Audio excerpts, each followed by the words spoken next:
ഒറ്റ നോട്ടത്തിൽ പലർക്കും മനസ്സിലാകാത്ത ഒരല്പം നിഗൂഢതകൾ എന്ന് തന്നെ പറയാം, അതടങ്ങിയിട്ടുള്ള ഒരു സംഭവമാണ് ശ്രീ തമ്പി നാഗാർജുനയുടെ പുതിയ പ്രോജക്റ്റ്. എന്താണ് ഈ മെഡിക്കൽ കനാബിസ് എന്ന ടേം കൊണ്ട് ഉദ്ദേശിക്കുന്നത്? അതായത് മെഡിക്കൽ കനാബിസ് അഥവാ ഹെമ്പ് എന്നാണ് ഇപ്പോൾ ഇതിന് ഒരു പിന്നെ ആധുനിക ശാസ്ത്രം ഇതിന് പേരിട്ടായിരുന്നു. അപ്പം പണ്ട് നമ്മൾ പുറംകാല കൊണ്ട് തള്ളി നിയമം കൊണ്ടും അതിനെ നശിപ്പിച്ചിരുന്നതിന് ആധുനിക ശാസ്ത്രം തിരിച്ചറിഞ്ഞിട്ട് ഇരു കൈ നീട്ടി തിരിച്ചെടുക്കുകയാണ് ചെയ്തത്. അപ്പോൾ age old science or wisdom the modern science is accepting after knowing its vast empowering informations and mankind supports. അപ്പം മെഡിക്കൽ കനാബിസ് എന്നാണ് ഇപ്പോൾ ഇതിന്, അല്ലെങ്കിൽ ഹെമ്പ് എന്നാണ് ഇതിന് അറിയപ്പെടുന്നത്.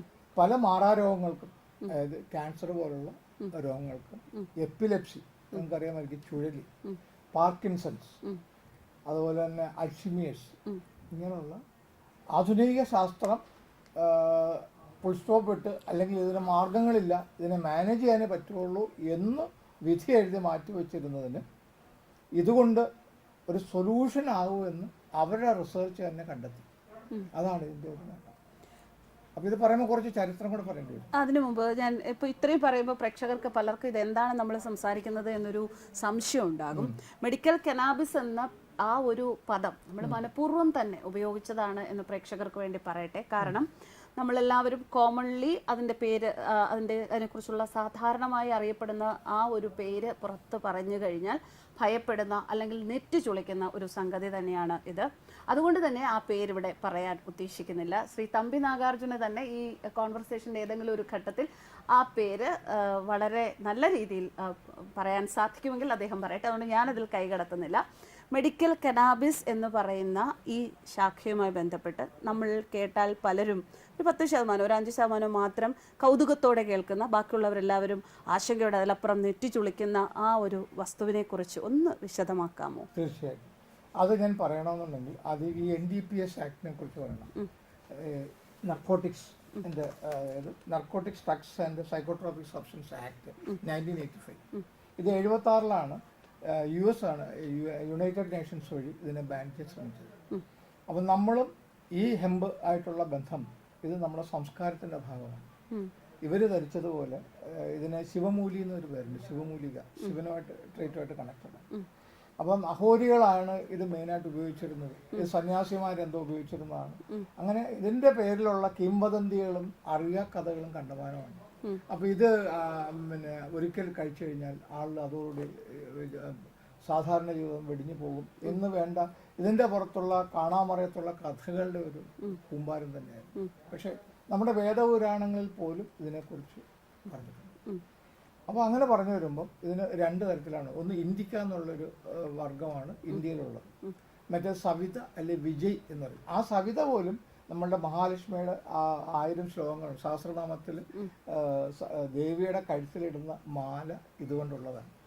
അപ്പോൾ ഇതിന്റെ പ്രാധാന്യം മനസ്സിലായത്.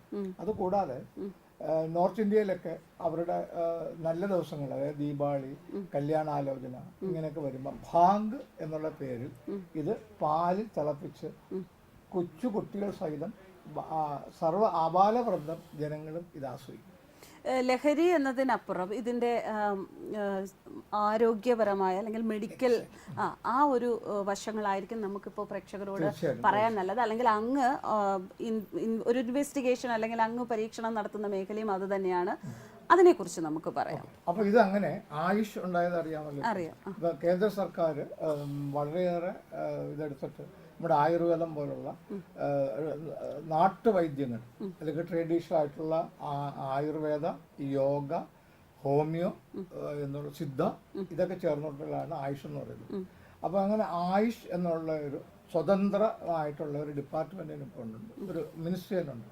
ആ മിനിസ്ട്രിയുടെ പിന്നെ ഇതിന് മെഡിക്കൽ ആയിട്ടുള്ള ലൈസൻസ് കൊടുക്കും.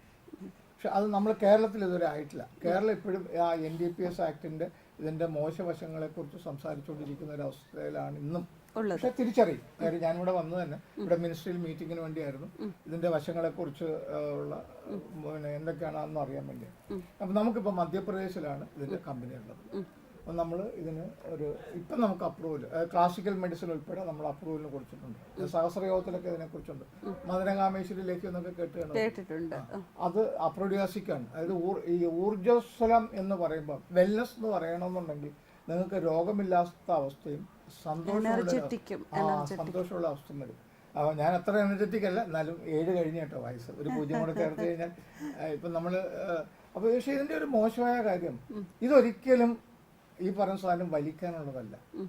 ഒരാളും ഇത് വലിക്കരുത്. കാര്യം വലിച്ചു കഴിഞ്ഞാൽ ന്യൂറോൺസിന്റെ പ്രവർത്തനത്തിനെ ബാധിക്കുകയും അവന്റെ ജീവിതം ചിലപ്പോൾ പാഴാവാൻ സാധിക്കും. അതിനു പകരം ഇത് ഔഷധങ്ങളിൽ ആയിട്ട് ചേർന്ന ഔഷധങ്ങളുണ്ട്.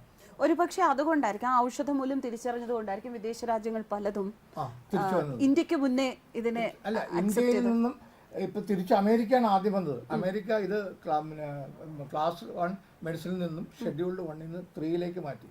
കഴിഞ്ഞ ആഴ്ച ഒരു പ്രസ്താവന ഉണ്ടായിരുന്നു, നിങ്ങൾക്ക് ചേർക്കാൻ പറ്റുമെന്ന് അറിയില്ല, റീഗന്റെ ഒരു പഴയ പ്രസ്താവന എടുത്തുണ്ടായിരുന്നു.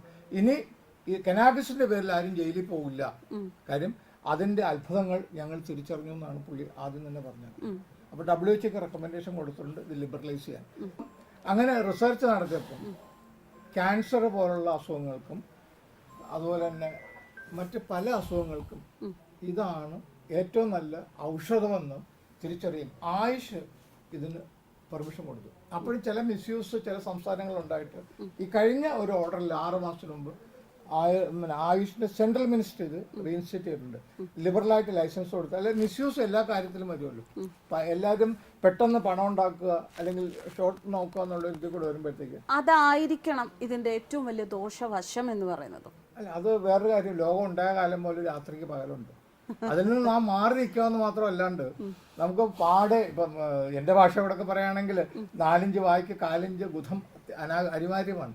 അത് ഇല്ലാണ്ട് നോക്കേണ്ട അധികാരികളുടെ കാര്യങ്ങളാണ്. പക്ഷെ എന്നും പറഞ്ഞുകൊണ്ട് കാർഡടച്ച് വെടിവെക്കരുത്. ഇപ്പൊ MDMA, മാൻഡ്രാക്സ് എന്നൊക്കെ പറയുന്ന സിന്തറ്റിക് ഡ്രഗ്സ് ഉണ്ട്.